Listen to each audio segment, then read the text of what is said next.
চলতি বছরের চলচ্চিত্রে অনুদান ঘিরে গুরুতর অভিযোগ উঠেছে। যাদের হাতে ছিল অনুদান দেওয়ার ক্ষমতা তাদেরই বেশ কয়েকজন এবার নিয়েছেন অনুদান। একে স্বার্থের সংঘাত বলছেন চলচ্চিত্রজনেরা। অভিযোগ আরও আছে, পিচিংয়ের নামে করা হয়েছে প্রহসন। নীতিমালায় জুলাইকে বিষয় হিসেবে যুক্ত করা ছাড়া বড় কোনো পরিবর্তন আনা হয়নি। সব মিলিয়ে বিতর্কে জেরবার এবছরের অনুদান প্রক্রিয়া। আরও জানাচ্ছেন পার্থ সঞ্জয়। এবারের অনুদান পাওয়া পূর্ণদৈর্ঘ্য সিনেমার তালিকায় প্রথমে থাকা রবিনহুডের আশ্চর্য অভিযান শিশুতোষ সিনেমাটির কার্যনির্বাহী প্রযোজক আবিদ মল্লিক সদস্য হিসেবে রয়েছেন চলচ্চিত্র অনুদান উপকমিটিতে। দ্বিতীয় লাবিব নাজমুস সাকিব ফিল্ম আর্কাইভ বিশেষজ্ঞ কমিটির সদস্য।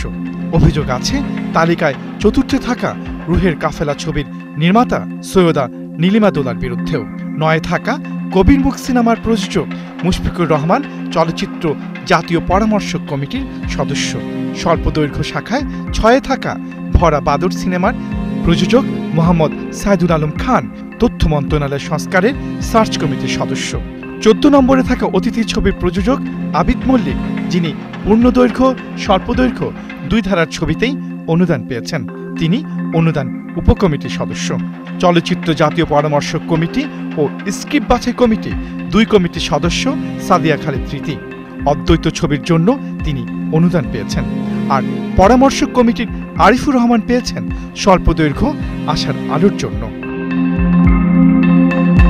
অন্যদিকে ২০২২ হাওরের জীবনগাথার কাব্যিক উপস্থাপন পুরাপক্ষী শূন্যে উড়া দিয়ে ৩টি ক্যাটাগরিতে জাতীয় পুরস্কার পাওয়া মোহাম্মদ কাইয়ুম আবেদন করে পাননি অনুদান। পিচিংয়ের নামে প্রহসনের শিকার হওয়ার অভিযোগ তার। বেরিয়ে আসলাম হতভম্ব হয়ে, না ওনারা যে প্রশ্ন দিয়েছিলেন সেই প্রশ্ন ওনারা দেখলেন না আমার প্রেজেন্টেশনের। আমিও আসলে তাড়াহুড়ায় তেমন করে ভালো করে বলতেও পারলাম না।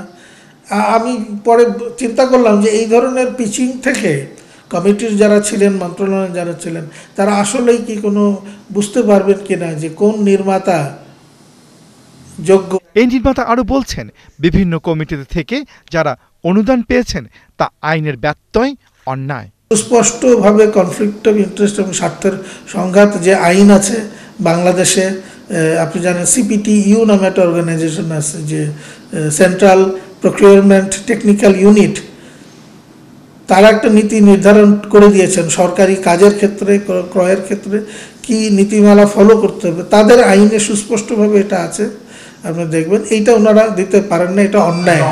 যদিও অনুদান পাওয়া চলচ্চিত্র বিষয়ক জাতীয় পরামর্শক কমিটির সদস্য আরিফুর রহমান বলছেন, তার অনুদান পাওয়ায় কোনো আইনি সমস্যা নেই স্বার্থের সংঘাত।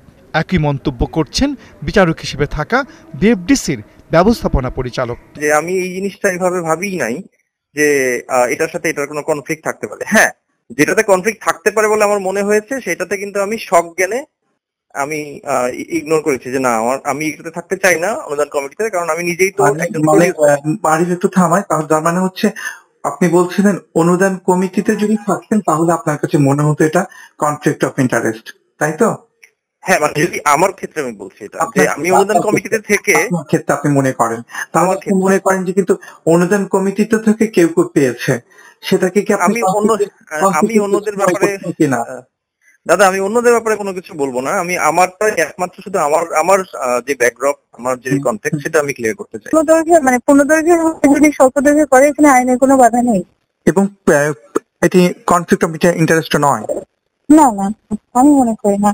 তবে চলচ্চিত্র গবেষক ফাহমিদুল হক বলছেন, এটি অবশ্যই স্বার্থের সংঘাত। প্রত্যক্ষ প্রভাব যদি নাও থাকে, পরোক্ষ প্রভাব এতে থাকছেই। কনফ্লিক্ট অফ ইন্টারেস্টের যে আলাপটা, সেটা আমি মনে করি ন্যায্য আলাপ। প্রত্যক্ষ না হলেও পরোক্ষভাবে একটা কনফ্লিক্ট অফ ইন্টারেস্ট আছে। যিনি যে কমিটিতে, তিনি ঠিক ওই ক্যাটাগরির অ্যাওয়ার্ডটা পাননি, কিন্তু অপর ক্যাটাগরির অ্যাওয়ার্ডটা পাচ্ছেন। এইটা দিয়ে আসলে এই অভিযোগটাকে আমার মনে হয় যে বাতিল করা যাবে না, ধামাচাপা দেওয়া যাবে না।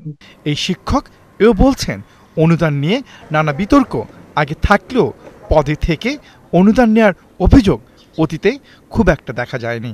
১৯৭৬ সাল থেকে ভালো চলচ্চিত্র উৎসাহিত করতে দেশে অনুদান প্রথা চালু করা হয়। পার্থ সঞ্জয়, একাত্তর, ঢাকা।